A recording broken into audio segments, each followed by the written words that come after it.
सहरा प्रणाम, मैं हूं उपेंद्र राय। हस्तक्षेप में आपका स्वागत है। कोरोना से लड़ने का आसान तरीका क्या है, आज इस बारे में हम आपको बताएंगे।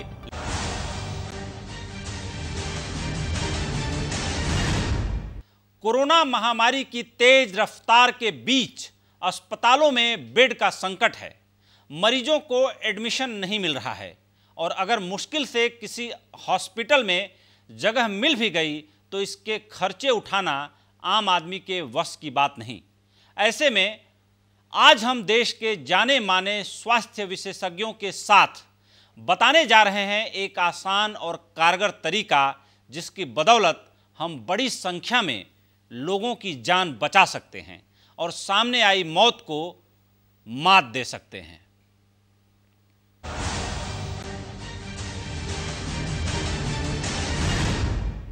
कोरोना महामारी को काबू में करने के लिए दुनिया भर में रिसर्च हो रहे हैं, लेकिन जब तक इससे बचाव के लिए टीके नहीं आ जाते तब तक इससे खुद को बचाए रखना बड़ी चुनौती है। संक्रमण रोकने के तमाम उपायों के बावजूद लोग वायरस की चपेट में आ रहे हैं और अस्पतालों में बेड कम पड़ते जा रहे हैं। ऐसे में एक्सपर्ट घर और सोसाइटी में कोरोना हॉस्पिटल बनाने की सलाह दे रहे हैं।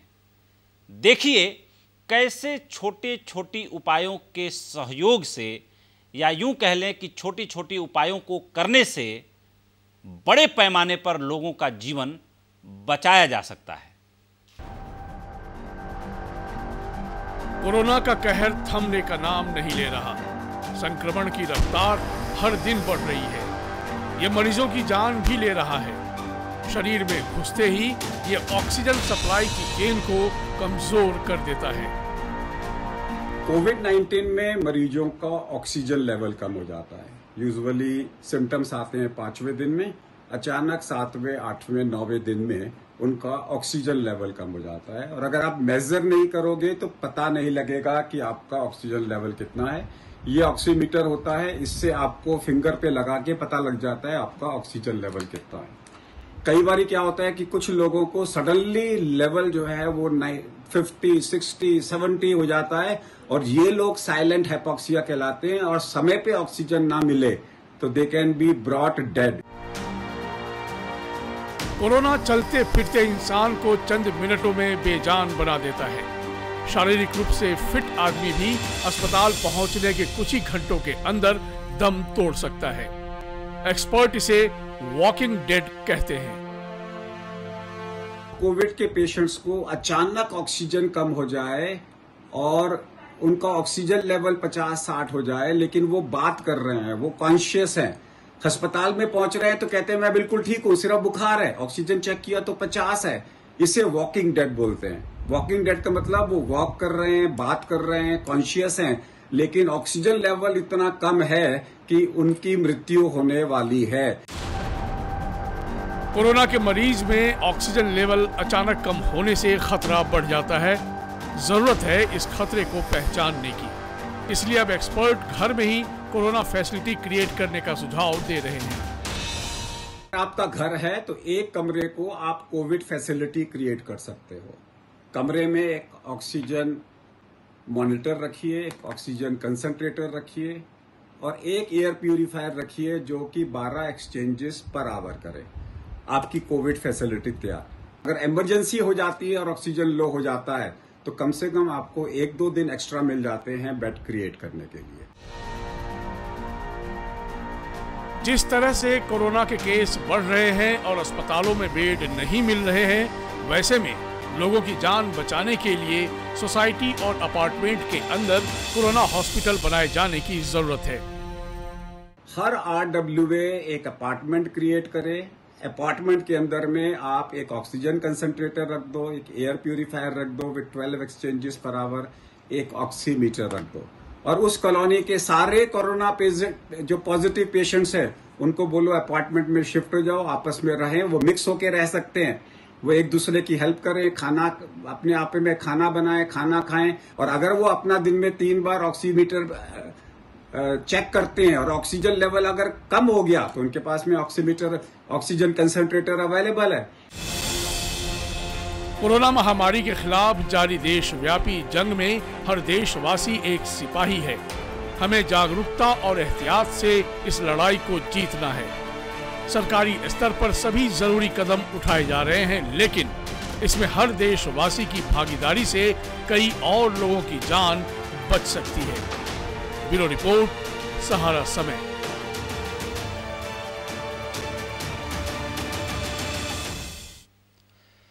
तो कोरोना महामारी ने लोगों के सोच को बदलने में, उनके जीवनचर्या को बदलने में, उनके उठने बैठने, बोलने और चलने और तमाम लोगों के सामने अगर उनको जाना है, मीटिंग करना है, किसी से हाथ मिलाना है, तो कह सकते हैं कि हमारे जीवन को पूरी तरह से परिवर्तित कर दिया है। इस शो के जरिए हमारा उद्देश्य किसी को डराना नहीं है। हमारा उद्देश्य, हमारा पर्पस जो है लोगों को जागरूक बनाना है। और जागरूक इन अर्थों में बनाना है कि वो ये न डरें कि जो 5 स्टार होटल्स हैं या गवर्नमेंट हॉस्पिटल्स हैं, अगर उनके पास अप्रोच नहीं है, पहुंच नहीं है, तो उनको गवर्नमेंट हॉस्पिटल में दाखिला नहीं मिलेगा, और अगर उनके पास पैसा नहीं है तो वो प्राइवेट हॉस्पिटल तक नहीं पहुंच सकते। इसके बीच का रास्ता आज हम आपको बताने जा रहे हैं कि अगर आप कोरोना पॉजिटिव हैं या अगर आपका कोई जानकार रिश्तेदार कोरोना पॉजिटिव है और वो मुश्किल में है, तो क्या रास्ता हो सकता है। क्योंकि डॉक्टरों की माने तो 1% से 2% के बीच, या यूं कहें कि केवल 1% लोग ऐसे हैं जो सीरियसली इल हैं, यानी गंभीर रूप से बीमार हैं, जिनको वेंटिलेटर की आवश्यकता है। उसके बाद किसी को वेंटिलेटर की ज़रूरत नहीं है। अगर उनको समय पर ऑक्सीजन मिल जाए, ऑक्सीमीटर से वो अपना ऑक्सीजन का लेवल मापते रहें, तो गंभीर खतरे को टाला जा सकता है। अब जाहिर सी बात है कि ऑक्सीजन चलते फिरते कहीं तो मिल नहीं जाएगा। इसके लिए ज़रूरी है कि कुछ बेसिक इंतज़ाम किए जाएं, और बेसिक इंतज़ाम बहुत सस्ती दरों पर हो सकते हैं, अच्छे तरीके से हो सकते हैं। अगर आप जागरूक रहें तो बिल्कुल हो सकते हैं। आज इस चर्चा पर दोबारा, जो कल हमने इस चर्चा की शुरुआत की थी, तो हमारे साथ बीजेपी के वरिष्ठ नेता सुधांशु मित्तल जी बने हुए थे, आज भी हमारे साथ जुड़े हुए हैं। आम आदमी पार्टी के विधायक और पेशे से वकील सोमनाथ भारती जी हमारे साथ जुड़े हुए हैं, कल भी हमारे साथ जुड़े हुए थे। और आज जिस तरीके से डॉक्टर के अग्रवाल जी लगातार हमारा मार्गदर्शन करते रहे हैं, हमारे दर्शकों को जागरूक बनाते रहे हैं, उनके साथ साथ डॉक्टर मोहसिन वली, आप दोनों डॉक्टर बहुत ही दिल्ली के जाने माने डॉक्टर हैं। दोनों डॉक्टरों को पद्मा अवार्ड से नवाजा जा चुका है और अपने अपने फील्ड में दोनों मेडिकल इंडस्ट्री में, मेडिकल फील्ड में जानी मानी शख्सियतें हैं। ख़ास तौर पे आज का शो आप दोनों लोगों के इर्द गिर्द ही चलने वाला है डॉक्टर साहब। लेकिन इससे पहले हम आगे बढ़ें, अपने दर्शकों को ये बताना चाहते हैं कि ऑक्सीमीटर और ऑक्सीजन सिलेंडर और ऑक्सीजन कंसंट्रेटर कितना ज़रूरी है और कितना महत्वपूर्ण है। बहुत सारे ऐसे लोग जो बड़े बड़े हॉस्पिटल्स में नहीं पहुंचे हैं, या कभी उनको ऐसी बीमारी नहीं हुई है कि उनको आईसीयू के दर्शन करने पड़े हों या उनको ऑक्सीजन लेने की ज़रूरत पड़ी हो, लेकिन ऐसे वक्त में ये बेहद ज़रूरी हो जाता है कि हम ये जानकारी रखें कि ऑक्सीजन कंसंट्रेटर क्या होता है, ऑक्सीजन सिलेंडर क्या होता है, वो कैसे काम करता है, बाज़ार में किराए पर मिलता है या नहीं, मेडिकल स्टोर पर संपर्क करने पर इसे प्राप्त किया जा सकता है या नहीं, हॉस्पिटल में अगर सिर्फ ऑक्सीजन लेने के लिए फ़ोन किया जाए तो कैसे फ़ोन किया जाए, कैसे संपर्क किया जाए। इन तमाम सवालों को आज हमारे साथ देश के जाने माने 2 डॉक्टर्स का पैनल लाइव हमारे साथ जुड़ा हुआ है। हम उनसे बहुत सारे सवाल लेंगे और वो हमारे सारे सवालों का उत्तर देंगे। और इससे पहले हम ये चर्चा शुरू करें, हम अपने दर्शकों को शुरुआत में ही दिखा देना चाहते हैं कि ऑक्सीजन सिलेंडर कैसे काम करता है। अगर आपको ऑक्सीजन सिलेंडर मिल जाए तो घर में उसे कैसे आप ऑपरेट करें। अगर आपको ऑक्सीजन कंसंट्रेटर की व्यवस्था आपके पास हो जाए तो उसे कैसे ऑपरेट करें। ऑक्सीजन कंसंट्रेटर कैसा दिखता है, और ऑक्सीमीटर जो आम तौर पर आप मूवीज़ में, सीरियलों में आजकल आप देखते हैं कि आईसीयू का जो सीन क्रिएट किया जाता है, उसमें तमाम मेडिकल इक्विपमेंट्स आपको स्क्रीन पे दिखते हैं। तो ऑक्सीमीटर आपकी उंगली में एक छोटा सा क्लिप की तरह यंत्र होता है जो लगा दिया जाता है स्टार्ट करके, और आपके पल्स और ऑक्सीजन लेवल तुरंत बता देता है, कुछ ही सेकंड में बता देता है। तो कितना जरूरी है ये सब। सहारा न्यूज़ नेटवर्क ने आज oxygen cylinder, oxygen concentrator, oximeter, इन तमाम चीज़ों का हमने इंतज़ाम किया है और उसे हम अपनी स्टूडियो में लेके आए हैं आपको बताने के लिए। हमारे इमिनेंट डॉक्टर्स के पैनल की मदद से, जैसा हमें गाइडेंस मिला है, जैसा डॉक्टर के अग्रवाल साहब ने हमें कल बताया, उसी गाइडलाइन को फॉलो करते हुए हम लोगों ने इन चीज़ों को जुटाया है। और हमारे सहयोगी वरिष्ठ पत्रकार हैं अगस्त अरुणाचलम जी, जो ऑक्सीजन सिलेंडर का इस्तेमाल करते रहे हैं। वो अपनी गाड़ी में लेके चलते हैं, उनको कभी ना कभी ये प्रॉब्लम हुई थी जिससे वो अपनी देखभाल के लिए ऑक्सीजन का सिलेंडर लेके चलते हैं। तो सबसे पहले मैं अगस्त जी को टॉस कर रहा हूँ, उनको बोल रहा हूँ कि ऑक्सीजन सिलेंडर कैसे काम करता है, कैसे उसका इस्तेमाल किया जाता है, इसका डेमो देके लाइव हमारे दर्शकों को दिखाएं और बताएं। और उसके बाद ऑक्सीजन कंसंट्रेटर जो है, ये बड़ा सा जो बॉक्स दिख रहा है वो रखा गया है, ये फिलिप्स कंपनी का है, इंपोर्टेड है। ये कैसे काम करता है इसके बारे में भी वो बताएंगे। लेकिन सबसे पहले मैं उनसे बोल रहा हूँ कि आप ऑक्सीजन सिलेंडर का डेमो दें ताकि लोगों के अंदर ये कॉन्फिडेंस आए कि अगर हमारे हाथ में ऑक्सीजन सिलेंडर है तो हम उसे कैसे चलाएं। अगस्त जी, कृपया दर्शकों को बताएं कि ऑक्सीजन सिलेंडर अगर किसी को मिल जाए तो उससे पहले उसे क्या करना चाहिए, ऑक्सीमीटर का कैसे इस्तेमाल करना चाहिए, फिर कैसे ऑक्सीजन सिलेंडर के पास जाना चाहिए, कैसे उसे ऑपरेट करना चाहिए, कैसे इस्तेमाल करना चाहिए, बताएं। धन्यवाद।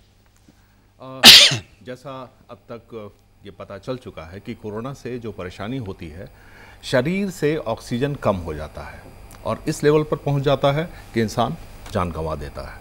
तो सबसे पहला काम ये करना है कि शरीर में ऑक्सीजन का लेवल क्या है, मानक लेवल, उस तक हम कैसे उसकी जानकारी घर बैठे प्राप्त करें।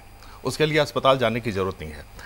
ये एक छोटा सा यंत्र है, डॉक्टर के अग्रवाल कई बार इसके बारे में बताते रहे हैं।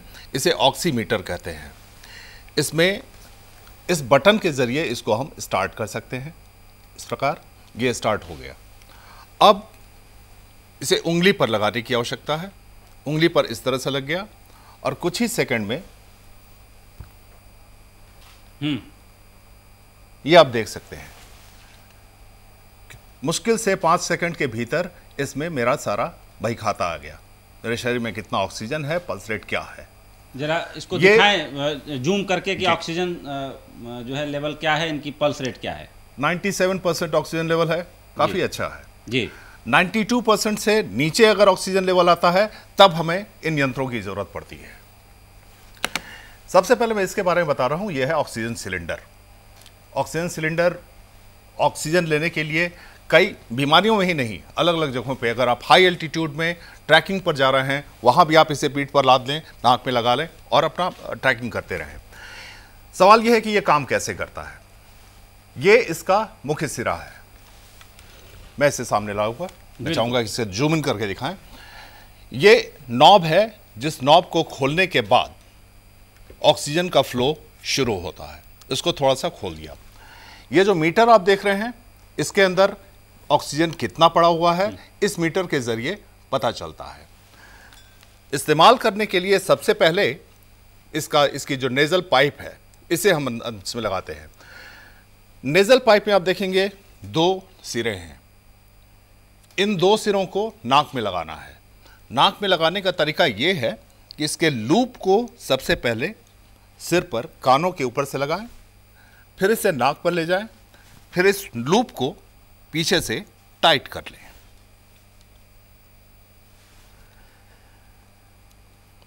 इसलिए मुझे चश्मा उतारना पड़ेगा, माफ कीजिएगा।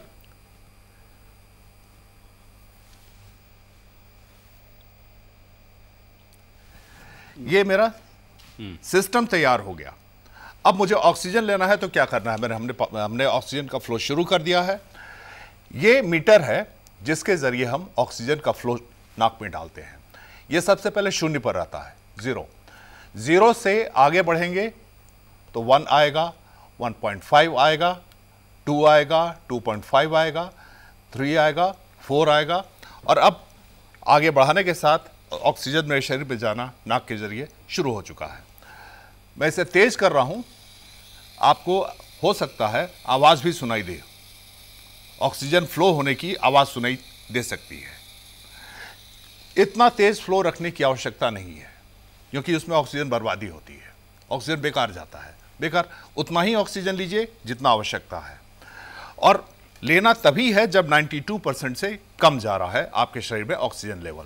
तो एक तरीका तो ये है, बंद करने के लिए इसे वापस 0 पर लाएंगे, वापस इसे निकालेंगे और ऊपर से नॉब बंद कर देंगे, ऑक्सीजन की सप्लाई बंद हो जाएगी। तो ये हुआ ऑक्सीजन सिलेंडर, जिसे आप चलते फिरते कहीं भी इस्तेमाल कर सकते हैं। लेकिन अभी की स्थिति थोड़ी सी अलग है, घर में रहना पड़ रहा है, एकांत में रहना पड़ रहा है। वैसी स्थिति में हम इसका इस्तेमाल करते हैं। यह है ऑक्सी कंसंट्रेटर। ऑक्सी कंसंट्रेटर ये बिजली से चलता है, 15 एम्पियर की बिजली की सप्लाई इसमें होती है। इसमें सबसे ऊपर ये पानी की बोतल आप देख रहे हैं, यही स्रोत है ऑक्सीजन का। इसका पानी टूट करके, आप जानते हैं ऑक्सीजन का पानी का जो फॉर्मूला होता है H2O, हाइड्रोजन और ऑक्सीजन, इसी का पानी टूट करके ऑक्सीजन के रूप में तैयार होता है। ऑन करने के लिए एक नॉब है, यहां पर बटन है, इसे ऑन कर देते हैं। ये जो पाइप है ये बताता है कितना ऑक्सीजन फ्लो हो रहा है। इसमें भी उसी प्रकार लूप लगा हुआ है, नेजल लूप लगा हुआ है। नाक में इसे लगाएंगे और इस नॉब के जरिए उसकी रफ्तार तय करेंगे कि हमें कितनी तेज रफ्तार से ऑक्सीजन लेना है। इसके साथ परेशानी है कि ऑक्सीजन एक लेवल के बाद खत्म हो जाता है, रिफिल कराना होता है। यहां कोई परेशानी नहीं है, यहां स्रोत है पानी। पानी आप खत्म हो रहा है, पानी भर दीजिए, दोबारा आपका स्रोत तैयार है ऑक्सीजन तैयार करने का। आपने ले लिया, उसके बाद फिर इसे बंद कर दें, ये काम खत्म।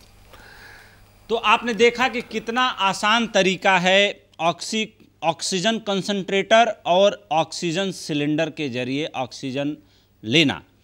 लेकिन सबसे चिंताजनक बात यह है, मैं एक घटना का जिक्र करना चाहूँगा। डॉक्टर के अग्रवाल साहब ने हमारे इस मंच से, हमारे इस हस्तक्षेप के जरिए, सहारा न्यूज़ नेटवर्क के जरिए लगातार उन्होंने साइलेंट हाइपोक्सिया के बारे में बहुत ज़्यादा जागरूक करने की कोशिश की है। मुंबई के डिप्टी कमिश्नर महानगर मुंबई पालिका, मुंबई म्यूनिसिपल जो है कॉरपोरेशन जो है, बृहन मुंबई महानगर पालिका उसको बोलते हैं, उनके डिप्टी कमिश्नर जो है रात को कोरोना पॉजिटिव उनको दिन में आया, रात को वो सोने गए और सुबह वो डेड पाए गए। डॉक्टरों की राय ये है उनकी डेथ के बारे में कि उनको साइलेंट हाइपोक्सिया आया और वो रिस्पॉन्ड नहीं कर पाए। कई बार आप वॉशरूम जाने के लिए खड़े होते हैं और कई बार झटके में आप उठते हैं, तो डॉक्टर एडवाइस करते हैं कि जब आप जगें तो कई बार आपके शरीर में ऑक्सीजन का लेवल कम होता है और शरीर जो है शॉक में आ जाता है। इसलिए जब आप वॉशरूम जाना चाहते हैं तो भी सामान्य दिनों में भी आप जगह तो 1-2 मिनट बैठ जाएं, उसके बाद वॉशरूम जाएं। लेकिन कोरोना में आप चलते फिरते आपके शरीर के अंदर ऑक्सीजन लेवल कम हो जाता है और साइलेंट हाइपोक्सिया से आपकी मौत हो जाती है। मैं कोई डॉक्टर नहीं हूं, लेकिन कोरोना की महामारी के दौरान बहुत सारे डॉक्टर्स के साथ मैंने इसी शो में कंसल्ट किया है और उनसे मैंने ये नॉलेज एक्वायर किया है। सीधे चलते हैं डॉक्टर के अग्रवाल साहब के पास। डॉक्टर साहब, आपके सामने हमने ऑक्सीमीटर, ऑक्सीजन सिलेंडर और ये जो है ऑक्सीजन कंसंट्रेटर, इसका डेमो देकर दिखाया। पहली बात ये जानना आपसे चाहेंगे कि क्या हमारी डेमो में कोई त्रुटि थी या हमने जो दिखाया वो सही दिखाया? बिल्कुल सही दिखाया। सिर्फ मैं एक चीज़ को ऐड करना चाहूँगा, क्योंकि सुधांशु जी बैठे हुए हैं जो देश चला रहे हैं और सोमनाथ जी बैठे हुए हैं जो दिल्ली चला रहे हैं। चला रहे हैं मतलब इनकी पार्टी चला रही है। तो उस सिचुएशन में जब हमारी कंट्री में दिक्कतें आ रही थी स्टेंट के ऊपर में, तो सरकार ने स्टेंट का प्राइस 1.5 लाख से एकदम 26,000 कर दिया था। उसी तरीके से national list of essential medicines में ऑक्सीजन, क्योंकि एसेंशियल कमोडिटीज़ एक्ट में NLEM में आता है, तो सरकार को इसका प्राइस एकदम से फ्रीज कर देना चाहिए, क्योंकि जितना इसकी रिक्वायरमेंट बढ़ेगी इसका प्राइस बढ़ता जाएगा। इंडिजिनस लोग इसको बुलाएं। वेंटिलेटर की जो बात हो रही थी कि हम 1 लाख 2 लाख वेंटिलेटर खरीद लें, उसके बदले में ऑक्सीजन कंसंट्रेटर खरीदिए। इमीडिएटली सरकार को इसके प्राइस को फ्रीज कर देना चाहिए ताकि ज़्यादा से ज़्यादा लोग खरीद सकें, नंबर 1। नंबर 2, आज मेरे करीबन 200 RWA से बात हो रही थी जी। हमारे मन में एक आइडिया आया, हर MLA हर MP के पास एक फंड होता है, बिल्कुल, वो एक कम्युनिटी एक खरीद के हर RWA को दे दें। एक मैं दे रहा हूँ, एक तुम खरीदो, 2 की फैसिलिटीज़ वहाँ पर हो गई। सो ये इनके पास में 5-5 करोड़ का बजट होता है। अगर हर MLA, काउंसलर और MP जिनके पास फंड है, उनके पास जितनी RWA हैं सबको एक खरीद के दे दें कि एक मैं दे रहा हूँ, एक RWA खरीदे, हर RWA के अंदर में 2-2 का इंतजाम हो गया, जिंदगियाँ बचनी चालू हो जाएंगी। इस वक्त में 70 MLAs हैं, 7 हमारे पास में 77 और 2-2 भी एक भी देते हैं, तो हमारे पास में हर RWA को देते हैं तो कितना फ़ायदा लोगों को हो जाएगा। I think we have to think differently, we have to think big and we have to think laterally. That is the objective. कैसे यूज़ करना है वो आपने सिखा दिया है, लेकिन नेसेसिटी मेडिकल प्रोफेशन बड़ा क्लियरली बोल रहा है, इससे जानें बचेंगी। इसके अलावा कोई ट्रीटमेंट नहीं है जो हम लोग कर रहे हैं। अगर आप हमारे पास आओगे, ऑक्सीजन देंगे, और ज़्यादा ऑक्सीजन की ज़रूरत है तो अस्पताल जाना पड़ेगा, कम अस्पताल का अपने घर में इलाज करो। नंबर 2, मैं सोमनाथ भारती जी से और सुधांशु जी से दोनों से रिक्वेस्ट करूंगा कि chief minister and prime minister को बोलें होम ट्रीटमेंट के अंदर में ऑक्सीजन ट्रीटमेंट को इंक्लूड करें, क्योंकि अभी वो कहते हैं कि अगर आपको ऑक्सीजन चाहिए तो अस्पताल जाना है, और अस्पताल के अंदर में आप बेड को वेस्ट कर रहे हो। और अगर आप घर में ऑक्सीजन अलाउ करोगे डॉक्टर के सुपरविजन में, तो आपको अपनी पॉलिसी में चेंज लाना होगा। तो इमीडिएटली पॉलिसी में चेंज लेकर आएँ, और दिल्ली सरकार के पास अपनी पावर्स हैं पॉलिसीज को चेंज करने के लिए। इस वक्त में मेडिकल फेटर्निटी बोल रही है, तो पूरी मेडिकल फेटर्निटी आपके साथ होगी। मुझे नहीं लगता इसमें LG को कोई ऑब्जेक्शन आएगा, वो इसको ओवर रूल कर देंगे, या ICMR आपको ओवर रूल कर देगा, क्योंकि ये नेशनल हित के अंदर में है। बिल्कुल। डॉक्टर मोहसिन वली हमारे साथ जुड़े हुए हैं। डॉक्टर साहब, बहुत दिनों बाद आपसे बात हो रही है। आप ये बताएं कि जिस तरीके से कोरोना के इस काल में लोग इतना ज़्यादा डर गए हैं, और जिस तरीके से आप दिल्ली में, मुझे नहीं लगता कि कोई ऐसी महामारी आई हो, कोई ऐसी ट्रेजेडी हुई हो जब आपने बढ़ चढ़ के हिस्सा न लिया हो, टीवी चैनलों के जरिए, मीडिया के जरिए, और आप हमेशा उपलब्ध रहते हैं बातचीत करने के लिए। ऐसे में आप हमारे दर्शकों को बताएं कि जो मुहिम डॉक्टर के अग्रवाल साहब ने चलाई है, क्या उस मुहिम को हर एक सोसाइटी, हर एक RWA को तत्काल अपनाने के लिए दिल्ली सरकार को और केंद्र सरकार को अपनी पॉलिसी में रातों रात चेंज क्यों नहीं करना चाहिए? बिल्कुल। तो मैं आपसे बहुत प्रभावित हो गया इस प्रोग्राम में बैठ के। मैं तो आपकी रिसर्च को सलाम करता हूँ, सुधांशु जी, और उनको भी सलाम करता हूँ। डॉक्टर अग्रवाल जी तो इसमें हमेशा अग्रणी रहते हैं, मैं तो उनका छोटा सा शिष्य हूँ। तो ये जो आपने रिसर्च की है ना, जो आपने जिस तरह से प्रोग्राम को ये कंस्ट्रक्ट किया है, बनाया है जी, वो बहुत, आपको उसके लिए शुभकामनाएं। और आपका सवाल बिल्कुल जायज है। मैं 1 मिनट अगर दें तो बता दूं। आराम से बताएं डॉक्टर साहब, आज आप ही को बताना है। प्रोग्राम आया था जी जी, नहीं ठीक है, ठीक है उपेंद्र जी, थैंक यू वेरी मच। ये शुरू में एक चैनल ने स्टिंग ऑपरेशन किया था जी, और वो उस वक्त हुआ था जब कोरोना बिल्कुल नहीं फैला था। तो उसका एक कंपोनेंट ये था कि रेजिडेंट सोसाइटीज़ जो हैं, मकानों की जो सोसाइटीज़ हैं, जिसको भी डॉक्टर अग्रवाल एड्रेस कर रहे थे, रेजिडेंशियल सोसाइटीज़, RWAs, जी, can say them, they have purchase ventilators without knowing कि ये अस्पताल में चलते हैं, घर पे नहीं चलते। तो उनके अंदर ये भावना थी। मैं इसका पॉजिटिव साइड बता रहा हूँ जी। इसकी पॉजिटिव साइड ये है कि उनके अंदर भावना थी कि हमारे सोसाइटी के लोग कोरोना से बच जाएं, तो वेंटिलेटर की शॉर्टेज ना हो, तो हम वेंटिलेटर ले लें। तो कहीं कहीं ऐसा हुआ था, तो वो भावना आज भी है और उसी भावना को जागृत कर रहे हैं आप, उसी भावना को जागृत कर रहे हैं मेरे बेहतरीन दोस्त पद्मश्री डॉक्टर के अग्रवाल, और ये प्रैक्टिकल बात कर रहे हैं। आज नहीं तो कल, आज हमें ये बात अजूबा लग रही होगी कि डॉक्टर ये क्या कह रहे हैं, घर में ऑक्सीजन ले आओ, कॉन्सेंट्रेटर ले आओ, ऑक्सीमीटर ले आओ। घर में कौन करेगा? मरीज को कुछ हो जाएगा तो रात में 12-1 बजे कौन देखेगा? नहीं, ये बहुत ज़रूरी है। ये आगे आने वाले दिनों के लिए एक संदेश है और शायद आपका चैनल इसको पहले दे रहा है। मैं उसके लिए आपको फिर से एक बार मुबारक देता हूँ। ये जो चैनल से संदेश जा रहा है ये बहुत इम्पोर्टेंट है उन सब योद्धाओं के लिए जिसमें हमारे नेता, मिनिस्टर, चीफ मिनिस्टर, बड़े लोग, भारत सरकार सब शामिल हैं। ये एक वेलफेयर की बात है और ये एक सबसे अच्छा इन्वेस्टमेंट है और इसके बारे में हमको यही बताना है कि ये इसका इलाज है और पेशेंट को सबसे पहले घर में अपने को कन्फाइन करना है, बाहर जाना दौड़ना नहीं है और किसी कोरोना के पेशेंट के साथ हेल्दी पेशेंट को नहीं जाना है, एम्बुलेंस से जाना है।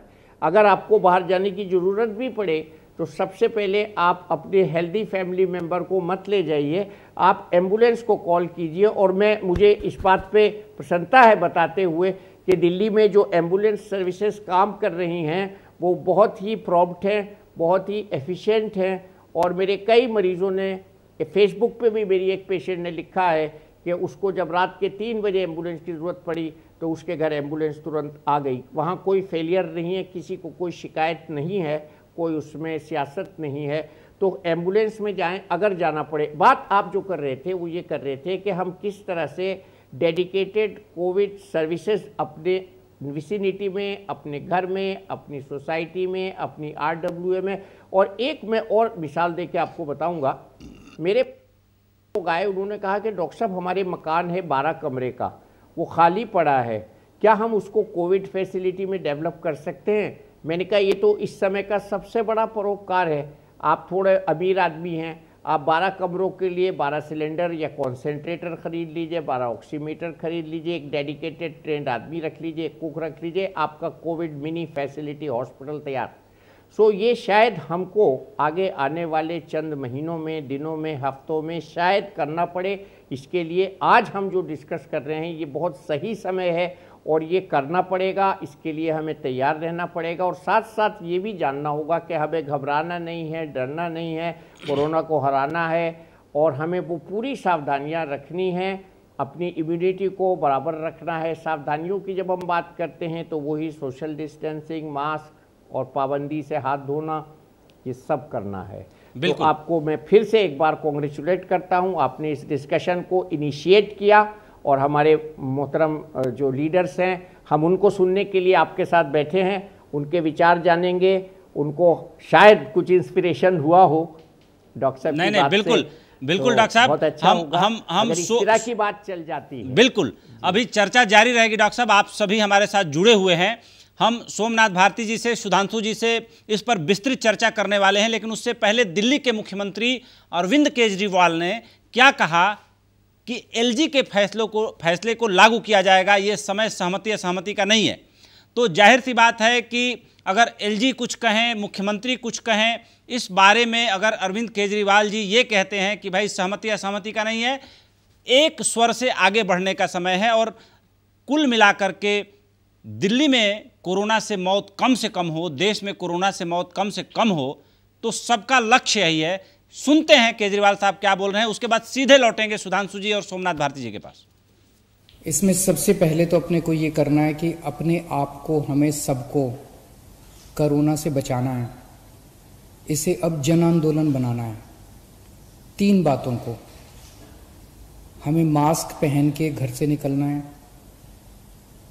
हमें बार बार हाथ धोने हैं, सैनिटाइज करने हैं और सोशल डिस्टेंसिंग करनी है। अभी तक हम कहते थे कि हमें करना है, अब हमें ये भी करना है कि अगर कोई नहीं कर रहा तो उनसे हाथ जोड़ के विनती करनी है कि भाई साहब आप भी कर लीजिए, आपकी सेहत के लिए भी अच्छा है, दूसरों की सेहत के लिए भी अच्छा है। ये समय असहमतियों का समय नहीं है, ये समय एक दूसरे से डिफर करने का समय नहीं है। अब जो निर्णय हो गया केंद्र सरकार का, एलजी साहब ने जो आदेश दे दिया उसको लागू किया जाएगा। एलजी साहब के आदेश को अक्षरशः लागू किया जाएगा, केंद्र सरकार के निर्णय को लागू किया जाएगा। अब इस पे कोई असहमति नहीं करनी, अब इस पे कोई वाद विवाद नहीं करना, अब इस पे कोई लड़ाई झगड़ा नहीं करना। ये सब लोग, मैं जितने सरकार के अंदर भी हैं, जितने पार्टी के लोग हैं, मैं सबको मैसेज देना चाहता हूं कि एलजी साहब के आदेश को लागू किया जाएगा, केंद्र सरकार के निर्णय को लागू किया जाएगा। और सबसे जरूरी बात, ये समय आपस में लड़ने का नहीं है, ये समय राजनीति का नहीं है। मैं देखता हूं आपस में ये पार्टियां सारी लड़ रही हैं, बीजेपी वाले आम आदमी पार्टी से लड़ रहे हैं, आम आदमी पार्टी वाले कांग्रेस से लड़ रहे हैं, कांग्रेस वाले बीजेपी से लड़ रहे हैं, वो उससे लड़ रहा है, वो उससे लड़ रहा है। अगर हम सारे आपस में लड़ते रहे तो कोरोना जीत जाएगा। और जो एक आम आदमी बैठ के टीवी चैनल देखता है वो सोचता है यार ये क्या पार्टियां हैं, आपस में लड़ रही हैं, मेरी किसी को परवाह नहीं है। हमें आपस में नहीं लड़ना।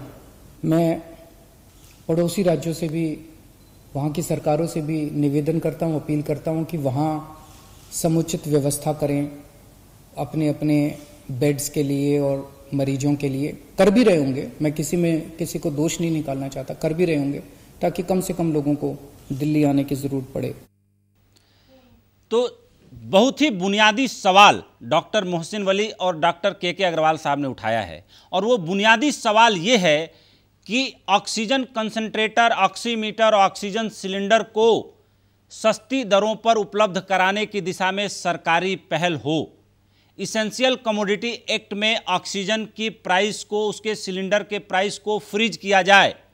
मैं अपने दर्शकों को ये बता देना चाहता हूं कि आज से 5 दिन पहले जिस ऑक्सीजन कंसंट्रेटर की कीमत, फिलिप्स के ऑक्सीजन कंसंट्रेटर की कीमत 59,000 रुपये थी, वो कल तक 68,000 रुपये थी और आज 75,000 रुपये से ज़्यादा हो गई है। इसका मतलब मार्केट में इसकी डिमांड तेज़ी से बढ़ी है और जो लोग थोड़ा सा पैसा खर्च कर सकते हैं वो अपने लिए खरीद रहे हैं।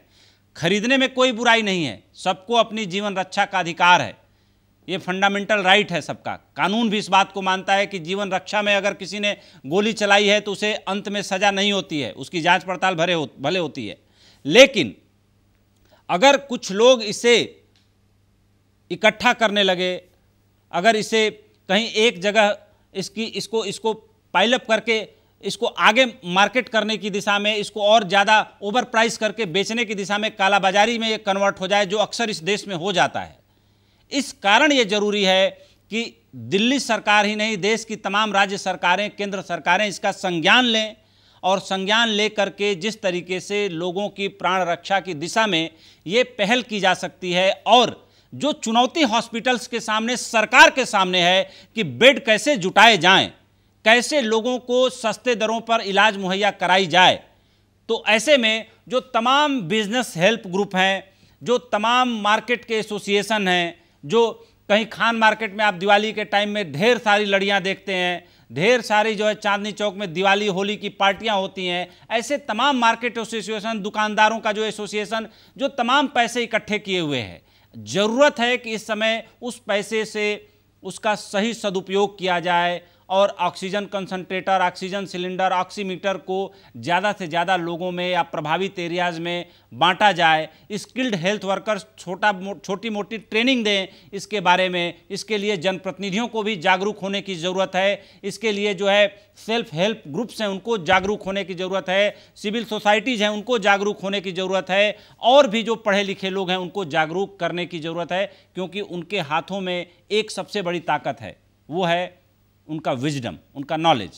तो सबसे पहले मैं सवाल सोमनाथ भारती जी से ले रहा हूं कि सोमनाथ जी, क्या आप जिम्मेदारी पूर्वक जिस तरीके से कल मुख्यमंत्री अरविंद केजरीवाल जी को कुछ मैसेज आप लिख रहे थे, उनको बताने की, कम्युनिकेट करने की कोशिश कर रहे थे कि इस डिबेट में कल क्या हो रहा था, और कुछ बातें आपको बहुत अच्छी लगी थी। आज सारी बातें बहुत साफ तरीके से निकल के दो बड़े देश के बड़े डॉक्टरों ने बात सामने रखी है कि ऑक्सीजन सिलेंडर को, ऑक्सीमीटर को और ऑक्सीजन कंसंट्रेटर को कैसे सरकार फौरी तौर पर उसका प्राइस फ्रीज करे, उसकी ब्लैक मार्केटिंग होने से रोके और लोगों को ये मुहैया हो सके, लोग आसानी से इसे प्राप्त कर सकें, इस दिशा में पॉलिसी चेंज करे और इस दिशा में तेजी से काम हो।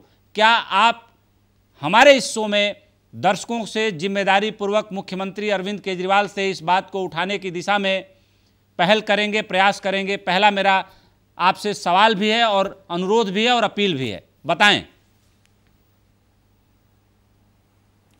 उपेंद्र जी, सबसे पहले मैं डॉक्टर मोहसिन वली जी की बात को आगे बढ़ाना चाहता हूं कि आपका शो बहुत कंस्ट्रक्टिव आज जो है एक समाधान की तरफ है जी, और इसके लिए आप बधाई के पात्र हैं। परमात्मा आपको और शक्ति दे। बहुत बहुत धन्यवाद सर। आज इस शो से कुछ ऐसे सुझाव निकले, ऐसा कोई समाधान निकले जिससे देश में जो तांडव मचा हुआ कोरोना का, उससे कुछ लोगों को राहत मिले। जो डॉक्टर साहब ने बातें कही हैं, के अग्रवाल साहब ने कही हैं, मोहसिन वली साहब ने कही हैं, उनसे मैं एक सवाल का जवाब जानना चाहता हूं कि जो तीनों उपकरण है, चूंकि उन्होंने कहा था कि वो MP लाइट फंड और MLA लाइट फंड भी उसको उपयोग में लाया जाए और RWH को और जगह जगह को हेल्प किया जाए, तो इन तीनों इंस्ट्रूमेंट का एक कुमुलेटिव प्राइस क्या होता है? अगर ये बता पाए तो बड़ा अच्छा रहेगा। नंबर एक। डॉक्टर अग्रवाल से मैं पूछता हूं, जो कुछ भी आपने बताया। एक मिनट सोमनाथ जी, ये तो चर्चाएं चलती रहेगी। डॉक्टर साहब आप बताएं कि सोमनाथ जी ये जानना चाहते हैं कि क्यूमुलेटिव प्राइस क्या होनी चाहिए। जो ऑक्सीमीटर है वो 1500 और 2000 रुपए के बीच में आएगा। वो लोग अपने घर में भी खरीद सकते हैं। जो कंसंट्रेटर है आपको वो 50,000 और 70,000 रुपए के बीच में आज की डेट में मिलेगा। आप उसको प्राइस किसी भी प्राइस में फ्रीज कर सकते हैं, सब्सिडाइज कर सकते हैं। आपने पूरी जो लाइट्स दी, जब हमारे यहाँ पे सोलर लाइट्स आ रहे थे तो सरकार ने कहा था कि सोलर लाइट प्रमोट करोगे, इतना पैसा सरकार देगी, इतना घर वाले देंगे। ऐसे ही आप सब्सिडाइज करो या उसके प्राइस को फ्रीज करो। मेरे को नहीं लगता कि किसी भी MLA के पास में या MP के पास में अगर वो पर RWA अगर वो 50,000 रुपये खर्च करता है तो उसका पूरा कोविड फैसिलिटी उस RWA के अंदर में हो जाएगी। आज मैंने इसीलिए सोमनाथ जी, आज मैंने अपने जो शो का प्रोमो है इसमें, और एक सिलेंडर वाली बात, वो सिलेंडर कितने की है? तो 70,000 और ये 2,000 हो गया। की जरूरत, अगर आप ऑक्सीजन कंसंट्रेटर ले रहे हो तो सिलेंडर की जरूरत नहीं है। सोमनाथ जी, ऑक्सीजन कंसंट्रेटर या अगर आप ऑक्सीजन कंसंट्रेटर ले रहे हो तो सिलेंडर की जरूरत नहीं है। तो ये तो 72,000 में मतलब आप कह रहे हैं कि लाइफ सेविंग पूरी मैकेनिज्म बन सकती है। इससे भी कम में, इससे भी कम में। तो ये तो चूंकि अगर 100 RWA को मान लें अपने क्षेत्र के अंदर, तो 1 करोड़ से कम में विधायक निधि फंड से ही बात हो सकती है। तो मैं इस पे आपको आज आपके चैनल के माध्यम से दर्शकों को बताना चाहता हूं कि इस बात को मैं माननीय मुख्यमंत्री साहब के आगे उसको उठाऊंगा और उनसे गुजारिश करूंगा कि अगर 1 करोड़ रुपया हर विधायक को खर्च करने का अनुमति दी जाए तो शायद बड़ा अच्छा रहेगा। हजारों जानें बच सकती हैं। नहीं, बिल्कुल ठीक कह रहे हैं और ये संभावना है। चूंकि मैं देख पा रहा हूँ, मैं आधिकारिक तौर पे भी नहीं कह सकता, लेकिन जब मैं माननीय मुख्यमंत्री के आगे बात रखूंगा तो कुछ न कुछ समाधान लेके ही आऊंगा। बिल्कुल। सीधे चलते हैं सुधांशु जी के पास। आज इस तरह से माननीय मुख्यमंत्री जी ने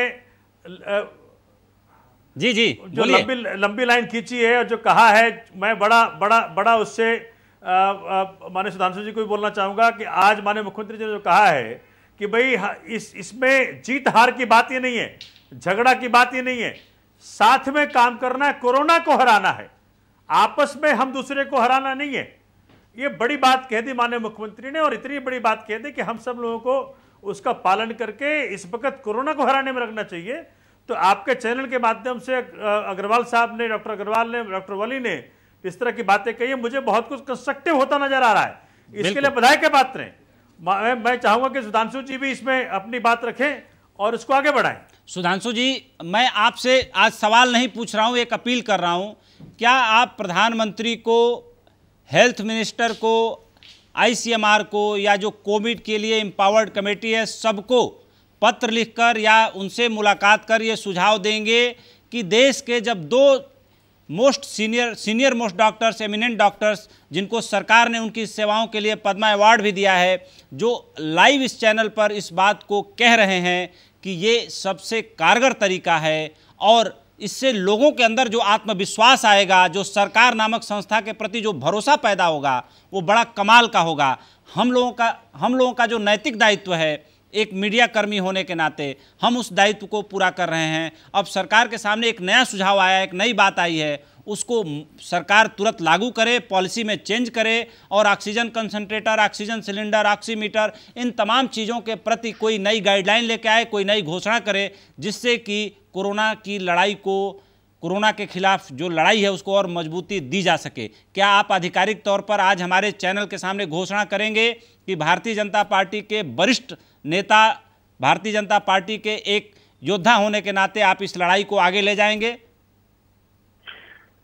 उपेंद्र जी, बिल्कुल घोषणा कर रहा हूं मैं कि इस लड़ाई में ये मेरा योगदान रहेगा कि जहां जहां पर बात पहुंचाई जा सके इसको रखी जाए, क्योंकि कुछ चीजें जो शायद मैं खुद कहना चाह रहा था आज कही गई। एक बात है, आज किसी एक बड़े सौहार्दपूर्ण वातावरण में आज सुझावों की चर्चा है। देखिए, कमियां हैं। आज मैं सोमनाथ जी से कमियों के बारे में बहस नहीं करना चाहता, नहीं चाहता। मैं अब सोमनाथ जी को जो समस्याओं हैं उनके समाधान के प्रति कुछ चीजें आपके सामने रखूंगा, इस भावना से। ये कोई प्रतिस्पर्धा में मैं नहीं कह रहा हूं, मैं कोरोना को हर रूप में देख रहा हूं। मेरे परिवार में ग्रस्त है, मैंने आज अपने मैनेजर को भर्ती करवाया, टेस्ट जो है टेस्ट नेगेटिव निकला है, लेकिन डॉक्टर साहब आप दोनों हैं, उसका oxygen level came down to 65 नहीं, सॉरी 85। ऑक्सीमीटर के बाद मेरे हॉस्पिटल में भर्ती करवाया, हॉस्पिटल में 85 था, लेकिन कोरोना टेस्ट जो कल उसका करवाया उसमें वो नेगेटिव निकला, वो एकदम से 85 के साथ बड़े प्रश्न है। मैं 2 चीजें, एक तो मैं जो डॉक्टर साहब ने कहा कि इस समय ब्लैक मार्केटिंग चालू हो गई है ऑक्सीजन कॉन्सेंट्रेटर की। डॉक्टर साहब, ये तो 42,000 रुपए का था, बिल्कुल, जो आज 75,000 का हो गया है, ये 42,000 रुपए। बिल्कुल। N95 के जो मास्क है उनमें 250 गुना उनके दाम की वृद्धि हो गई है। तो ये जान बचाने वाले जो इंस्ट्रूमेंट है उनके साथ ब्लैक मार्केटिंग हो रही है और हर स्तर पर इसकी चिंता करके इसका समाधान निकालने की बहुत जरूरत है। तभी जहां एक तरफ ये कोशिश हो रही है कि लोगों तक ये अवेलेबल हो।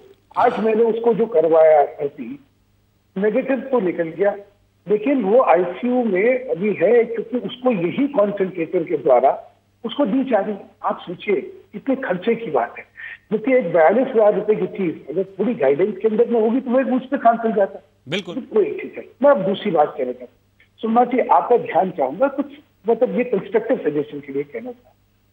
देखिए, जानकारियां लोगों तक देना और लोगों के लिए सहूलियत बनाना हमारा प्रयत्न हो सकता है सरकार की तरफ कि हम वो सहूलियत कैसे बनाएं ताकि लोग इस बीमारी को लड़ते समय एक सिस्टमैटिक तरीके से, एक नीतिपूर्ण इस पे विजय पाए।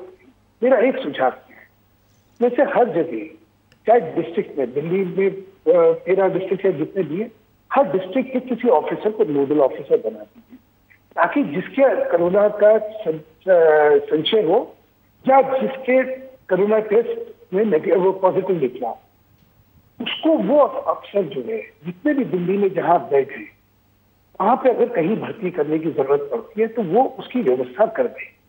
अगर व्यक्ति अलग अलग जगह पे मारा फिरेगा तो वो आक्रोशित भी होगा और उसके साथ न्यायपूर्ण नहीं होगा। तो अगर ये कर देंगे लोग, क्या जानकारी के माध्यम से आज के दिन हम बड़े आराम से लोगों को रास्ता दे सकते हैं कि तुम यहाँ चले जाओ। जैसे कॉल सेंटर होते थे या कोई अफसर होता है तो वो करेगा ना, उसके पास सारी जानकारियां, जिसको कोरोना का जिसको बीमारी ही है उसके पास थोड़ी जानकारी है। तो जैसे डॉक्टर साहब ने सबको बताया कि भाई ये इलाज के लिए कैसे काउंसलिंग भी करी जा सकती है, इसका कोई व्यवस्था हमें करनी चाहिए। सुधांशु जी, चर्चा हम जारी रखेंगे। वक्त हो चला एक छोटे से ब्रेक का। ब्रेक के बाद हम तुरंत लौटेंगे। अपने दर्शकों को बता दें कि हमने oxygen cylinder, oxygen concentrator, oximeter कैसे काम करता है इसका डेमो दिया है। 2-3 मिनट का वक्त हम फिर वापस उस डेमो पर जाएंगे और अपने दर्शकों को दिखाएंगे कि किस तरीके से अगर उनके पास ऑक्सीजन सिलेंडर अवेलेबल है, नहीं है तो किराए पर ले सकते हैं। 800 रुपया पर डे पर ऑक्सीजन सिलेंडर किराए पर मिल रहा है, हालांकि महंगा है, कभी 200 रुपये में मिला करता था, अब 800 रुपये हो गया है। ऑक्सीजन कंसंट्रेटर पर मंथ 10,000 से 20,000 रुपये महीने के किराए पर मिल रहा है, मार्केट से उसे ले सकते हैं। और ऑक्सीमीटर 1500 से 2,000 रुपये में आप किसी मेडिकल स्टोर से खरीद सकते हैं। तो इसका डेमो हम फिर वापस दिखाएंगे। एक छोटे से ब्रेक के लिए जा रहे हैं, तुरंत वापस लौटेंगे।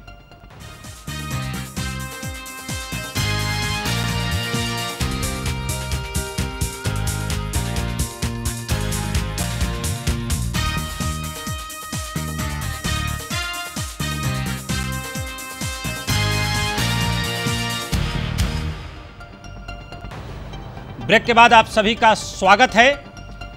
कोरोना महामारी से इस लड़ाई में सहारा न्यूज़ नेटवर्क की हमेशा एक सकारात्मक पहल रही है। आज का शो उसी को समर्पित है। लेकिन आगे बढ़ने से पहले एक बहुत ही मन को दुखा देने वाली खबर हम अपने दर्शकों को दिखाने जा रहे हैं। कोरोना वायरस महाराष्ट्र में विकराल रूप ले चुका है। इसी कड़ी में जलगांव के सिविल हॉस्पिटल में एक बड़ी लापरवाही सामने आई है, जहां 80 साल के कोरोना पॉजिटिव महिला की लाश हॉस्पिटल के बाथरूम में मिली है। ये कोरोना पॉजिटिव मरीज 2 जून से लापता थी। हालांकि पुलिस में महिला की मिसिंग रिपोर्ट दर्ज कराई गई थी। पुलिस का कहना है कि हमने रिश्तेदारों की मौजूदगी में सभी रोगियों के रजिस्टर, सीसीटीवी फुटेज देखे और फिर इसके बाद 6 जून को शिकायत दर्ज की गई। हॉस्पिटल के अधिकारियों के मुताबिक महिला को आखिरी बार 2 जून को वार्ड में देखा गया था, जिसके बाद उसका कहीं पता नहीं चला। पुलिस ने कहा कि जब हॉस्पिटल के बाथरूम में काफ़ी दुर्गंध आ रही थी, इसके बाद देखने पर महिला का शव मिला। बेहद ही असंवेदनशील घटना है। जिस तरीके से एक लाश बाथरूम में सड़ती रही और उसके दुर्गंध के बाद लोगों को पता चला, अब इसके बारे में शब्दों में बयान नहीं किया जा सकता कि असंवेदनहीनता किस स्तर की है। जाहिर सी बात है, पुलिस अपना काम कर रही है, दोषियों को सज़ा मिलेगी और जांच आगे बढ़ेगी। हम आपको अपडेट देते रहेंगे। लेकिन आगे बढ़ रहे हैं, अपनी चर्चा को आगे बढ़ा रहे हैं। हमने प्रोग्राम के शुरुआत में अपने दर्शकों को बताया कि ऑक्सीजन सिलेंडर अगर मार्केट में अवेलेबल है तो उसे सस्ते दरों में कैसे खरीद सकते हैं। अब ई कॉमर्स और जो जानकारी मिली है, ई कॉमर्स साइटों पर यूज एंड थ्रो वाले भी सिलेंडर आपको मिल रहे हैं, जो बहुत कम पैसे में आपको मिल जाएंगे। हालांकि ऑक्सीजन कंसंट्रेटर और ऑक्सीजन सिलेंडर की ब्लैक मार्केटिंग शुरू हो गई है और अब कुछ लोगों ने इसे इकट्ठा करके रेंट आउट भी करना शुरू कर दिया है। लेकिन रेंट की कीमत काफ़ी महंगी है। 800 रुपये पर डे पर ऑक्सीजन सिलेंडर मिल रहा है। वहीं ऑक्सीजन कंसंट्रेटर का जो मंथली प्राइस चार्ज किया जा रहा है रेंट आउट करने के लिए, वो 10,000 से 20,000 रुपये के बीच कहीं है, जो काफ़ी महंगा है। आम आदमी इसको अफोर्ड नहीं कर सकता। इसीलिए जो हमारे एमिनेंट पैनलिस्ट हैं डॉक्टर के अग्रवाल साहब और डॉक्टर मोहसिन वली, आप दोनों का सुझाव है कि सरकार इस बारे में कोई ठोस रणनीति बनाए, नीतिगत बदलाव करे, पॉलिसी चेंज करे और जो है लोगों के अंदर एक आत्मविश्वास पैदा करे। तो सबसे पहले मेरे सहयोगी अगस्त्य अरुणाचलम जी मेरे साथ हैं, उनसे बोलूँगा कि क्विकली हमारे दर्शकों को एक बार फिर से ऑक्सीजन कंसंट्रेटर और ऑक्सीजन सिलेंडर और ऑक्सीमीटर के इस्तेमाल की जो प्रक्रिया है जल्दी से समझाएं। ऑक्सीमीटर ये है, इसमें ऑन करते हैं, स्विच ऑन करते हैं, 5 सेकंड के भीतर इस पर रीडिंग आ जाती है कि ऑक्सीजन कंसंट्रेट आपके शरीर में कितना है। रीडिंग के मुताबिक मेरे शरीर में ऑक्सीजन कंसंट्रेट 96% है, जो उचित ठीक है। 92% से कम होने पर हमें इनकी आवश्यकता पड़ती है, ऑक्सीजन सिलेंडर या ऑक्सीजन कंसंट्रेटर। सबसे पहले मैं ऑक्सीजन सिलेंडर की बात कर रहा हूं। ऑक्सीजन सिलेंडर के अगस्त जी, आप ये भी स्पष्ट कर दीजिएगा कि अगर आपके पास ऑक्सीजन सिलेंडर है तो ऑक्सीजन कंसंट्रेटर की जरूरत नहीं, आवश्यकता नहीं, दोनों में से कोई एक इंस्ट्रूमेंट चाहिए आपको। अगर ऑक्सीजन सिलेंडर है तो पर्याप्त है, अगर ऑक्सीजन सिलेंडर नहीं है, ऑक्सीजन कंसंट्रेटर है तो बिल्कुल ठीक है। मैं ये भी बता रहा हूं कि कहां किसकी जरूरत है। अगर आप घर में हैं, घर में आपको रखना है तो ऑक्सीजन कंसंट्रेटर चाहिए। अगर आप मूवमेंट में हैं, कहीं भी आप लंबी यात्रा पर जा रहे हैं, गाड़ी से जा रहे हैं, ट्रैकिंग कर रहे हैं, तब आपको ऑक्सीजन सिलेंडर चाहिए। दोनों का काम एक ही है, आपको ऑक्सीजन उपलब्ध कराना। उपलब्ध कराने के लिए क्या करते हैं, इसके दोनों के साथ पाइप लगी रहती है। मैं दोनों को दिखला रहा हूं, दोनों के साथ नेजल पाइप लगी रहती है। नेजल पाइप में 2 नाक में जाने वाले ये नलियां होती हैं। इनको सबसे पहले हम नाक में डाल लेते हैं, नेजल पाइप को टाइट कर लेते हैं, फ्लो ऑक्सीजन का नॉब घुमाकर शुरू करते हैं। ऑक्सीजन की स्पीड क्या रखनी है इस नॉब से पता चलता है, उससे हम स्पीड तय कर लेते हैं। जितनी स्पीड में ऑक्सीजन हमें चाहिए उस स्पीड में हम ऑक्सीजन ले सकते हैं। जब राहत महसूस होने लगे या ऑक्सीमीटर में हमारे शरीर में ऑक्सीजन कंसंट्रेट 92% से ज़्यादा शो करता है, तब हमें ऑक्सीजन लेने की आवश्यकता नहीं है। सबसे पहले हम नॉब बंद करते हैं और फिर नेजल पाइप को निकाल लेते हैं। ये काम खत्म। ये घर में रहने की चीज़ है। घर में इसलिए क्योंकि इसे इलेक्ट्रिसिटी से कांटेक्ट करना पड़ता है। 15 एम्पियर की इलेक्ट्रिसिटी इसमें ये चाहिए। और ये इसका नॉब है, बटन है। बटन ऑन करते ही इसके अंदर जो पानी लगा हुआ है इसमें से ऑक्सीजन बनना शुरू हो जाता है। जिस तरह ये पाइप मैंने लगा के दिखाया, उसी तरह ये नेजल पाइप भी इसमें लगाना पड़ता है और फिर ऑक्सीजन का फ्लो इस नॉब से, इस नॉब के जरिए ऑक्सीजन के फ्लो का रेट तय करना पड़ता है। इसे आप ऑक्सीजन के फ्लो रेट को यहाँ भी देख सकते हैं, इस पाइप पे भी देख सकते हैं। जब पर्याप्त हो जाता है, काम ऑक्सीजन लेना खत्म हो जाता है, तो इसे बंद कर दें और इसका प्लग निकाल दें। इस तरह काम खत्म। ये उन जगहों के लिए है जहाँ पर आप सामुदायिक रूप से इस्तेमाल कर रहे हैं, जैसे RWA की बात की गई। लेकिन घर में रखने के लिए इस तरह के सिलेंडर काफ़ी मुफीद हैं। करना सिर्फ ये है कि परिवार में जितने सदस्य हों, नेजल पाइप सबके लिए अलग अलग रखना है। मान लीजिए कि ये टूथपेस्ट है और ये टूथब्रश है। टूथपेस्ट परिवार में एक ही होता है, ब्रश अलग अलग होता है। टूथब्रश पूरे परिवार के सदस्य के लिए अलग होता है। तो ये अलग अलग इसलिए रखना है क्योंकि आप इसे नाक में लगाते हैं, नाक से संक्रमण फैलने का खतरा है। अगस्त जी, जरा ये भी बताएं हमारे दर्शकों को, आपके पास डेटा है कि किस किस तरीके के ऑक्सीजन सिलेंडर मार्केट में अवेलेबल हैं। ई-कॉमर्स साइटों से, अमेज़न से, फ्लिपकार्ट से या और भी जो साइटें हैं उनसे कैसे मंगा सकते हैं, कैसे उसका इस्तेमाल कर सकते हैं, रेंट आउट कैसे कर सकते हैं? रेंट आउट करने की भी व्यवस्था है और 200 रुपये में यूज़ एंड थ्रो, ये भी मैंने देखा, 200 रुपये में use and throw oxygen cylinder भी उपलब्ध है। ऑक्सीजन सिलेंडर की कीमत 2000 रुपये से लाख रुपए तक है। कैपेसिटी क्या है, कंपनी क्या है, उसके ऊपर डिपेंड करता है। ऑक्सीजन सिलेंडर की कीमत कितनी होगी? ये 7 साल पहले इसकी कीमत 7000 रुपये थी, अभी तकरीबन 8500 रुपये है जी। डिपेंड करता है कि आप कितना इस्तेमाल कर रहे हैं। ऑक्सीजन का अगर ज़्यादा इस्तेमाल कर रहे हैं जल्दी खत्म होगा, अगर कम इस्तेमाल कर रहे हैं लंबे समय तक चलेगा। इसके साथ ऐसी परेशानी नहीं है, इस पर केवल पानी भरना है। लेकिन इसका मूवमेंट बहुत थोड़ा मुश्किल है, इसलिए इसे घर में रखना होगा। बिल्कुल, इसके लिए इलेक्ट्रिसिटी चाहिए, पावर प्लग चाहिए और पावर प्लग के साथ जो है प्रॉपर इलेक्ट्रिसिटी कनेक्शन चाहिए, प्रॉपर इलेक्ट्रिसिटी सप्लाई चाहिए। और मार्केट में इसकी कीमत वैसे तो 42,000 से लेकर 50,000 के बीच थी, लेकिन अब ये ब्लैक मार्केट में 75,000 का मिल रहा है। ये फिलिप्स कंपनी का ऑक्सीजन कंसंट्रेटर है, मैं अपने दर्शकों को बता दूं। लेकिन आज इस शो के जरिए हमने सरकार से निवेदन किया है, अपील की है कि जो है ऑक्सीजन कंसंट्रेटर और ऑक्सीजन सिलेंडर की जो ब्लैक मार्केटिंग शुरू हो गई है, सरकार उसे नीति बनाकर रोके और हर सोसाइटी में, हर आदमी के अंदर ये भरोसा दे कि वो ऑक्सीजन कम होने के कारण या साइलेंट हाइपोक्सिया के कारण नहीं मरेगा। सीधे चलते हैं डॉक्टर के अग्रवाल जी के पास, उनको दूसरे चैनल में भी जाना है।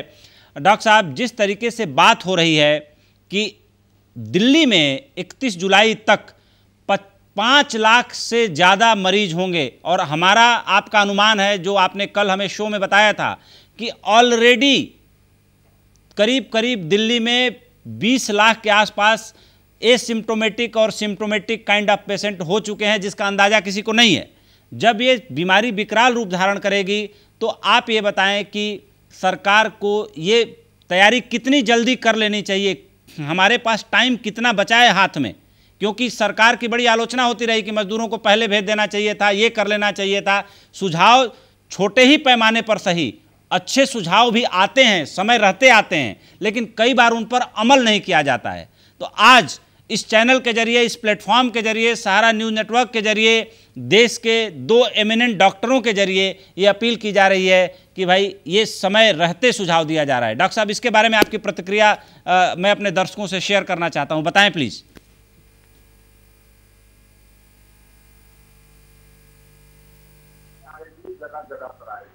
मैं एक जाते जाते क्लैरिफिकेशन देके जा रहा हूँ कि ऑक्सीजन सिलेंडर आपको बार बार कोई घर से आके बदल नहीं सकता।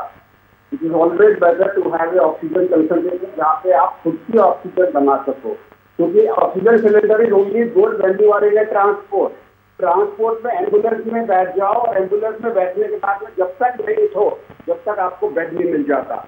नहीं तो ऑक्सीजन जो एम्बुलेंस वाला कहेगा अस्पताल आ गया उठ जाओ, उठो मत जब तक आपको बेड नहीं मिल जाता। मैं नमस्कार करता हूँ आप लोगों को, आया थैंक यू। ठीक है डॉक्टर साहब, बहुत बहुत धन्यवाद। डॉक्टर मोहसिन वली से सीधे प्रतिक्रिया ले रहे हैं। डॉक्टर साहब, आप ये बताएं कि ऑक्सीजन एक बार जब आदमी लेना शुरू कर दे तो उसे कितनी देर तक लेना चाहिए, और जब ऑक्सीजन एक बार ह्यूमन बॉडी में या किसी के शरीर में उसकी डिफिशियंसी हो जाए, कमी हो जाए, तो उसका लेवल कितने देर में मेंटेन होता है, यानी 92 पॉइंट से ऊपर ऑक्सीजन कब पहुंचता है? अगर किसी का ऑक्सीजन लेवल गिरते गिरते नीचे जो है 70-72 हो जाए या 50 के नियर अबाउट पहुंच जाए, तो उसे कितनी देर तक कितने फ्लो के साथ ऑक्सीजन लेना चाहिए डॉक्टर साहब? हाँ, बहुत अच्छा है, आपने बहुत स्टडी किया है, थैंक यू अगेन। देखिए, पहले मैं एक आपको अच्छा नोट के साथ शुरू करता हूँ उस सवाल का जवाब। जी डॉक्टर साहब। मैंने केंद्र सरकार स्वास्थ्य योजना में करीब 35 साल सेवा की है, और केंद्र सरकार स्वास्थ्य सेवा योजना के जो मरीज़ हैं उनके लिए हमारे देश में ये फैसिलिटी ऑक्सीजन कंसंट्रेटर की ऑलरेडी एग्जिस्ट करती है।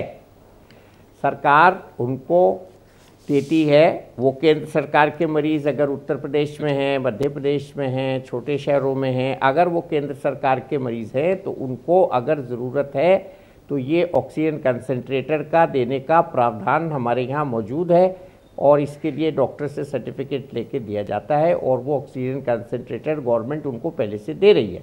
नड्डा साहब जब स्वास्थ्य मंत्री बने थे तो नड्डा साहब ने स्टेंट की कॉस्ट एकदम कम करी थी, उससे बहुत बड़ा एक रेनेसां हो गया था मेडिकल की फील्ड में, और कई कंपनियों ने तो वो मैदान छोड़ के भाग गई, लेकिन उसका रिजल्ट ये हुआ कि आम आदमी को स्टेंट अब सस्ते लगने लगे और दूसरी कंपनियां डर गईं। तो इसी तरह से ये जो इंटरनेशनल कंपनी हैं, बहुराष्ट्रीय कंपनियां हैं, इनका बहुत बड़ा मार्जिन होता है, प्रॉफिट होता है। वो सब्सिडाइज्ड रेट में इस समय आपदा को देखते हुए खुद से पहल कर सकती हैं, और मुझे उम्मीद है कि कम से कम 20,000 रुपये का इस पर डिस्काउंट ज़रूर दे सकती हैं वो। तो ये सरकार थोड़ा सा दे, थोड़ा सा हम अपनी जेब से दें, थोड़ा सा कंपनी दे, तो ये अगर ज़रूरत पड़ी। देखिए, आपने ये जो आज का डिस्कशन किया है ना, ये बड़ा समय अनुकूल है, टाइमली है। हम जिस बात को कर रहे हैं ये लोगों के हंसने की बात नहीं है, ये कल के लिए की एक सत्यता है, और इसको हमें बहुत ध्यान से इस पे काम करना है। तो हमारी जो मेरे बहुत अच्छे थे, हमारे लिए बहुत अच्छे थे नड्डा साहब, उन्होंने ये बात की। उसके बाद हमारे जो हर्षवर्धन साहब हैं, वो खुद एक डॉक्टर हैं, वो मेरे मेडिकल कॉलेज से इत्तेफाक से, तो बहुत अच्छा उनका एटीट्यूड है। तो ये इस समय के करने के लिए आप जो एक होमवर्क छोड़ के जा रहे हैं, बड़ा अच्छा।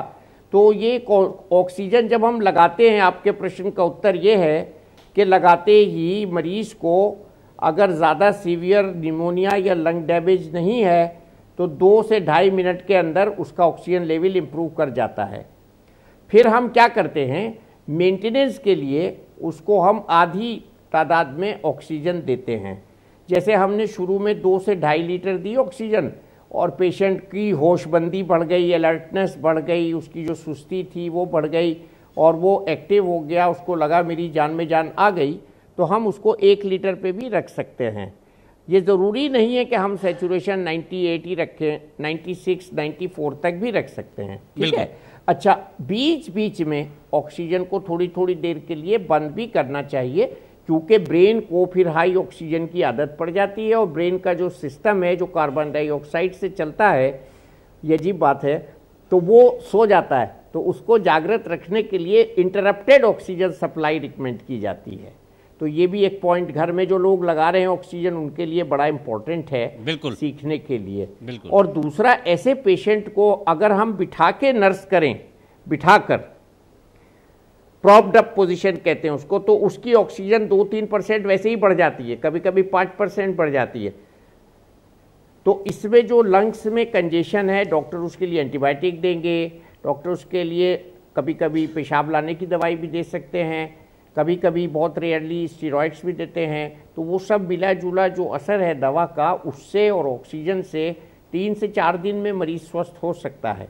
देखिए, ये बहुत उम्मीद वाली बात मैं बता रहा हूँ आपको, चूँकि देर कहाँ हो रही है, मरीज़ घर में पड़ा रहता है और इसमें बुखार आ रहा है हल्का, तो इसलिए अस्पताल समय से नहीं पहुँच पा रहा है। उसको मृत्यु दर को कम करने के लिए बेहतरीन उपाय है जो हम लोग डिस्कस कर रहे हैं, अपना ऑक्सीजन सैचुरेशन का पता लगा लेना और उसके हिसाब से एक्शन लेना।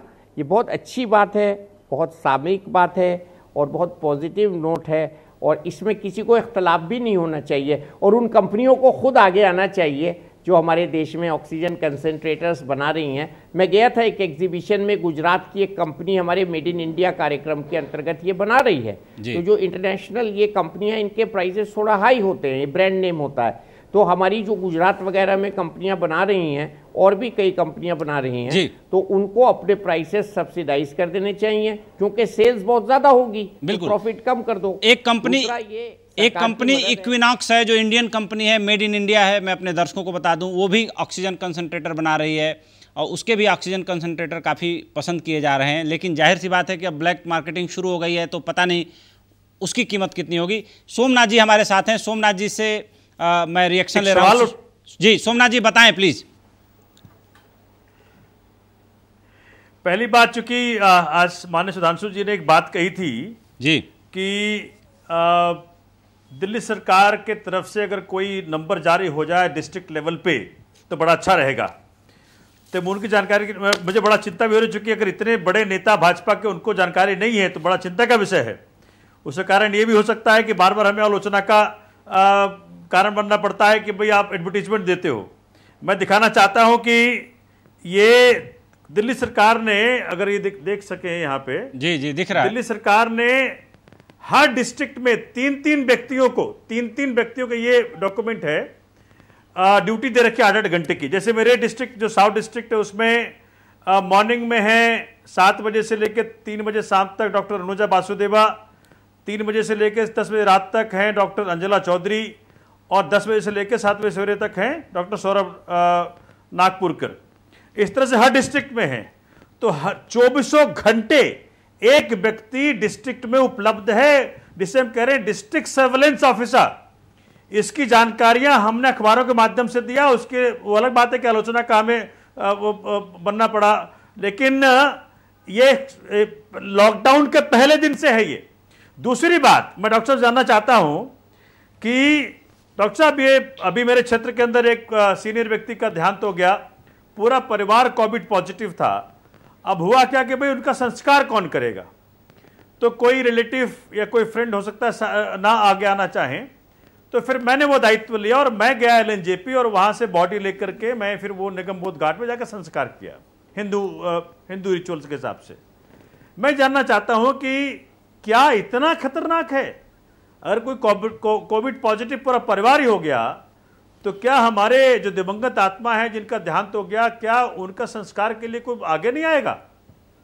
क्या इतना खतरनाक है? मैं तो खुद गया और मुझे लगता है कि आध्यात्मिक अनुभव हुआ। मैं अब क्षेत्र के बेटे की तरह काम करके आया, लेकिन आपसे मैं जानना चाहता हूं कि ऐसी परिस्थिति में ऐसे कौन से प्रिकॉशंस ऑब्जर्व की जाए परिवार के द्वारा, जिससे कि कोविड पॉजिटिव व्यक्ति भी जाकर के अपने प्यारे को, अपने परिवार के सदस्य का संस्कार कर सके। तो थोड़ा सा ये गाइड कर दीजिए आज। डॉक्टर साहब, सोमनाथ भारती जी का सवाल आपने सुन लिया? जी जी सुना, बताएं। ऐसे बहुत से केसेस हुए हैं, विदेशों में भी हुए हैं, पढ़े लिखे लोगों के देशों में भी हुए हैं, और ये बड़ा गलत है।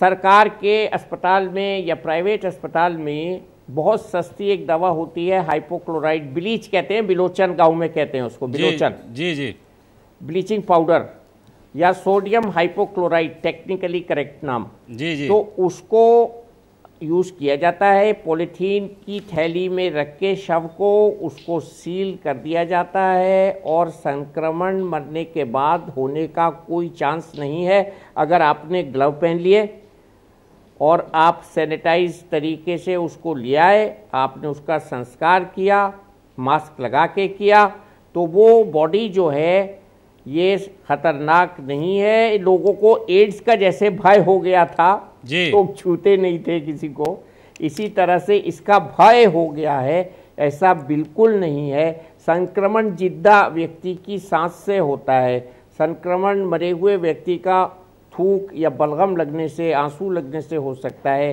कभी कभी पाखाना लगने से हो सकता है, लेकिन अगर वो बॉडी पैक्ड है, रैप्ड है, सील्ड है, जिपर में है, तो उससे हाइपोक्लोराइड के साथ सारे वायरस मर जाएंगे। और सर जी, भारती सर, तो आपको बहुत आसानी से मैं ये बात बताता हूँ, आपने बड़े पुण्य का काम किया है।